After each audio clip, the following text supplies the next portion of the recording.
नमस्कार दोस्तों, मेरे चैनल कथा कोश पर आप सभी का स्वागत है। आज मैं आपके लिए लेकर आई हूँ रविन्द्रनाथ टैगोर की कहानी काबुलीवाला। कहानी पसंद आने पर चैनल को लाइक, शेयर और सब्सक्राइब जरूर करें। चलिए दोस्तों, कहानी शुरू करते हैं। मेरी 5 बरस की लड़की मिनी से घड़ी भर भी बोले बिना नहीं रहा जाता। एक दिन वह सवेरे ही सवेरे बोली, बाबूजी, रामदयाल दरबान है ना, वह काक को कौवा कहता है। वह कुछ जानता नहीं ना बाबूजी। मेरे कुछ कहने से पहले ही उसने दूसरी बात छेड़ दी। देखो बाबूजी, भोला कहता है आकाश में हाथी सूंड से पानी फेंकता है, इसी से वर्षा होती है। अच्छा बाबूजी, भोला झूठ बोलता है ना। और फिर वह खेल में लग गई। मेरा घर सड़क के किनारे है। एक दिन मिनी मेरे कमरे में खेल रही थी। अचानक वह खेल छोड़कर खिड़की के पास दौड़ी गई और बड़े ज़ोर से चिल्लाने लगी, काबुली वाले, ओ काबुली वाले। कंधे पर मेवों की झोली लटकाए, हाथ में अंगूर की पिटारी लिए एक लंबा सा काबुली धीमी चाल से सड़क पर जा रहा था। जैसे ही वह मकान की ओर से आने लगा, मिनी जान लेकर भीतर भाग गई। उसे डर लगा कि कहीं वह उसे पकड़कर न ले जाए। उसके मन में यह बात बैठ गई थी कि काबुली वाले की झोली के अंदर तलाश करने पर उसे उस जैसे और भी 2-4 बच्चे मिल सकते हैं। काबुली ने मुस्कुराते हुए मुझे सलाम किया। मैंने उससे कुछ सौदा खरीदा। फिर वह बोला, बाबू साहब, आपकी लड़की कहाँ गई? मैंने मिनी के डर को दूर करने के लिए उसे बुलवा लिया। काबुली ने झोली से किशमिश और बादाम निकालकर मिनी को देना चाहा, पर उसने कुछ न लिया। वह डरकर मेरी घुटनों से चिपट गई। काबुली से उसका पहला परिचय इस तरह हुआ। कुछ दिन बाद किसी ज़रूरी काम से मैं बाहर जा रहा था।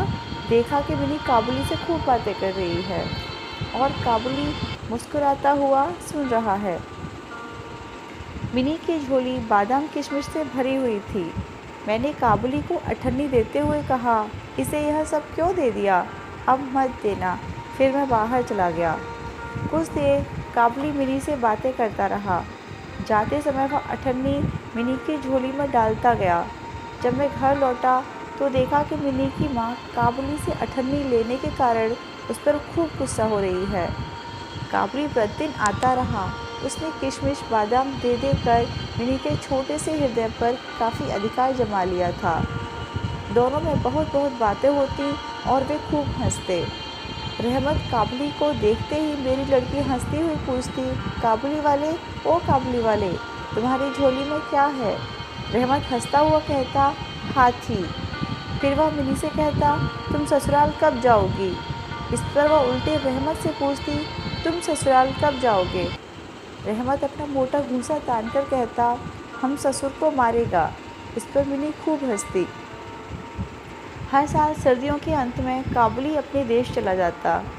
जाने से पहले वह सब लोगों से पैसा वसूल करने में लगा रहता। उसे घर घर घूमना पड़ता, मगर फिर भी वह प्रतिदिन मिनी से मिलने एक बार मिल जाता। एक दिन सवेरे मैं अपने कमरे में बैठा कुछ काम कर रहा था। ठीक उसी समय सड़क पर बड़े ज़ोर का शोर सुनाई दिया। देखा तो अपने उस रहमत को 2 सिपाही बांधे लिए जा रहे हैं। रहमत के कुर्ते पर खून के दाग हैं और सिपाही के हाथ में खून से सना हुआ छुरा।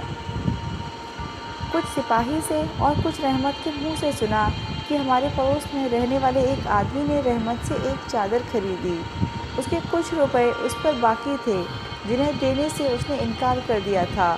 बस इसी बात पर दोनों में बात बढ़ गई और काबुली ने उसे छुरा मार दिया। इतने में काबुली वाले, ओ काबुली वाले कहती हुई मिनी घर से निकल आई। रहमत का चेहरा क्षण भर के लिए खिल उठा। मिनी ने आते ही पूछा, तुम ससुराल जाओगे? रहमत ने हंसकर कहा, हाँ, वहीं तो जा रहा हूँ। रहमत को लगा मिनी उसके उत्तर से प्रसन्न नहीं हुई। तब उसने घूंसा दिखाकर कहा, ससुर को मारता, पर क्या करूं, हाथ बंधे हुए हैं। चुराए चलाने के अपराध में रहमत को कई साल की सज़ा हो गई। काबुली का ख्याल धीरे धीरे मेरे मन से बिल्कुल उतर गया और मिनी भी उसे भूल गई। कई साल बीत गए। आज मेरी मिनी का विवाह है। लोग आ जा रहे हैं। मैं अपने कमरे में बैठा हुआ खर्च का हिसाब लिख रहा था। इतने में रहमत सलाम करके एक और खड़ा हो गया। पहले तो मैं उसे पहचान ही न सका। उसके पास न तो झोली थी और न चेहरे पर पहले जैसी खुशी। अंत में उसकी ओर ध्यान से देखकर पहचाना कि यह तो रहमत है। मैंने पूछा, क्यों रहमत, कब आए? कल ही शाम को जेल से छूटा हूँ, उसने बताया। मैंने उससे कहा, आज हमारे घर में एक ज़रूरी काम है, मैं उसमें लगा हुआ हूँ, आज तुम जाओ फिर आना। वह उदास होकर जाने लगा। दरवाजे के पास रुककर बोला, ज़रा बच्ची को नहीं देख सकता? शायद उसे यही विश्वास था कि मिनी अभी भी वैसी ही बच्ची बनी हुई है।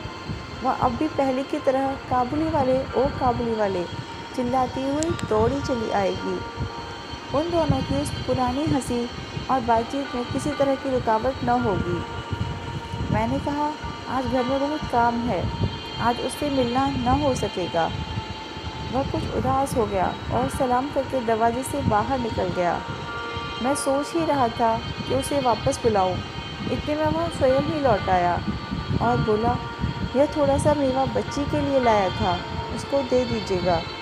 मैंने उसे पैसे देने चाहे पर उसने कहा, आपकी बहुत मेहरबानी है बाबू साहब, पैसे रहने दीजिए। फिर ज़रा ठहर कर बोला, आपकी जैसी मेरी भी एक बेटी है, मैं उसकी याद कर कर के आपकी बच्ची के लिए थोड़ी सी मेवा ले आया करता हूँ, मैं यहाँ सौदा बेचने नहीं आता।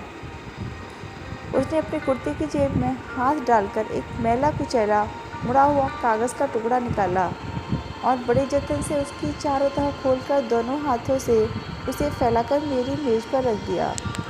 देखा कि कागज़ के उस टुकड़े पर एक नन्हे से हाथ के छोटे से पंजे की छाप है। हाथ में थोड़ी सी कालिख लगाकर कागज़ पर उसी की छाप ले ली गई थी। अपनी बेटी इस याद को छाती से लगाकर रहमत हर साल कलकत्ते के गली कूचों में सौदा बेचने के लिए आता है। देखकर मेरी आंखें भर आईं। सब कुछ भूलकर मैंने उसी समय मिनी को बाहर बुलाया। विवाह की पूरी पोशाक और गहने पहने मिनी शर्म से सिकुड़ी मेरे पास आकर खड़ी हो गई। उसे देखकर रहमत काबुली वाला पहले तो सकपका गया, उससे पहले जैसी बातचीत न करते बना। बाद में वह हंसते हुए बोला, लल्ली, सास के घर जा रही है क्या? मिनी अब सास का अर्थ समझने लगी थी। मारे शर्म के उसका मुंह लाल हो उठा। मिनी के चले जाने पर एक गहरी सांस भरकर रहमत ज़मीन पर बैठ गया। उसकी समझ में यह बात एकाएक स्पष्ट हो उठी थी कि उसकी बेटी भी इतने दिन में बड़ी हो गई होगी।